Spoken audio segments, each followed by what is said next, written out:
Just wow একটা scenery. সূর্য অস্ত যাচ্ছে খুব সুন্দরভাবে, এটাও দেখা যাচ্ছে।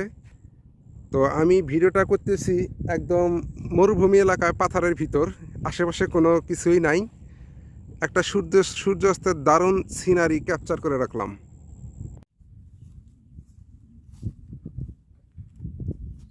হ্যালো বাইকার্স ফ্যামিলি, আপনারা সবাই কেমন আছেন? আশা করি সকলে ভালো আছেন।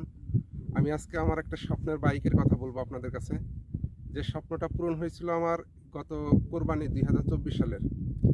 তো সেই স্বপ্নটা আমি আজকে আপনাদেরকে উপস্থাপন করব। আসুন দেখা যাক আমার সেই স্বপ্নটা কি।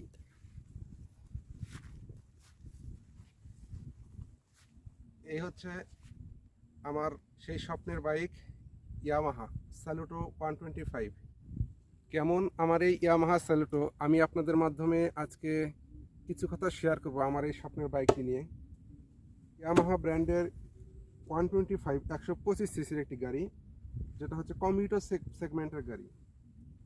এটাতে ইঞ্জিন হিসাবে ব্যবহার করা হয়েছে 4 স্ট্রোক সিঙ্গেল সিলিন্ডার 125 সিসি, একদম অ্যাকুরেট 125 সিসি।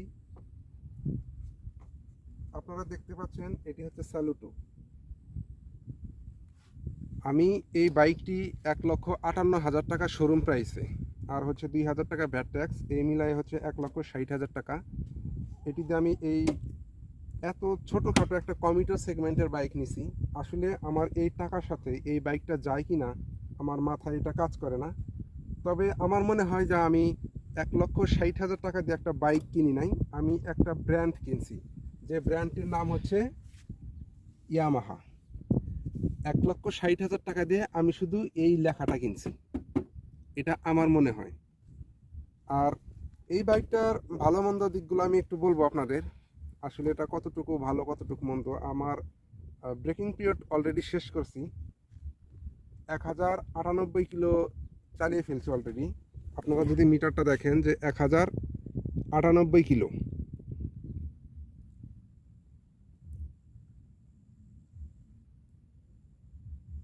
এক হাজার আটানব্বই কিলো অলরেডি আমি এই বাইকটা রাইড করে ফেলছি। এই 1,098 কিলোর রাইডের অভিজ্ঞতা আমি আপনাদের মাধ্যমে সামান্য কিছু বলবো। তার আগে বলি এই বাইকে কি কি আছে। এই বাইকটাতে পাচ্ছি আমি সামনে ডিস্ক ব্রেক, এবং এটা হচ্ছে নিশিনের সিঙ্গেল পিস্টন ক্যালিপারের নিশিনের ব্রেক কিপার। আর পিছনে পাচ্ছি হচ্ছে ড্রাম ব্রেক। আমি পিছনে পাচ্ছি হচ্ছে ড্রাম ব্রেক, তবে অবশ্যই এটা ইউবিএস, সিবিএস অথবা ইউবিএস, আপনারা যেটাই বোঝেন সেটা একই কাজ, একই। এটা ব্রেকিং সিস্টেমটা হচ্ছে যদি পায়ের ব্রেক বা পিছনে ব্রেক চাপি তাহলে সামনের 40% আর পিছনের 60% কাজ করে, একসাথে কম্বাইন্ড ব্রেক হিসেবে কাজ করে। তবে ব্রেকিং হিসাবে আমি যেটা পাইছি সেটা হচ্ছে বেস্ট। ইয়ামাহার ব্রেকিং কোনো কথাই বলা যাবে না, এক কথাই শেষ ইয়ামাহার ব্রেকিং নিয়ে। এরপরে আসি এই বাইকের টায়ার সেগমেন্ট নিয়ে। সামনে এই বাইকের টায়ার হচ্ছে 80/100/18, 80/100/18, অবশ্যই এটি টিউবলেস টায়ার। এবং পিছনেও সেম 80/118, এটা হচ্ছে টিউবলেস টায়ার। আর হচ্ছে ছোটোখাটো বিষয় বলতে কি, আমার মনে হয় ইঞ্জিন ভালো, যথেষ্ট ভালো পাওয়ার আছে। তবে কীরকম পাওয়ার আছে এটা একটু পরে বলবো। তার আগে সব থেকে এই বাইকে যে খারাপ জিনিসটা আমার লাগছে সেটা হচ্ছে এই মিটার কনসোলটা। আপনারা দেখেন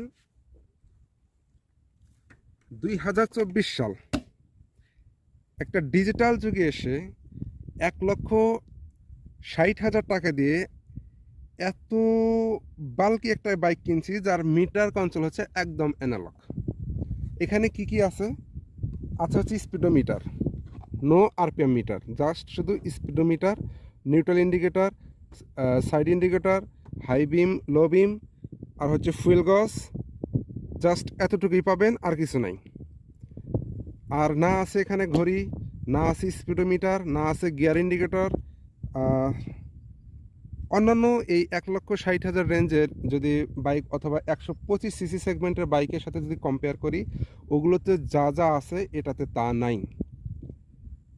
এরপর এখানে আছে হচ্ছে ইঞ্জিন কিল সুইচ, এটা আমি লাগাইছি, এটা ছিল না, শুধু হচ্ছে সেলফটা ছিল। আমি এটা ভিটুর ইয়ামাহা ভিটুর এটা এই চাপাটা লাগাইছি। আর হচ্ছে এখানে একটা সুইচ লাগাইছি, সেটা হচ্ছে হেডলাইটের জন্য।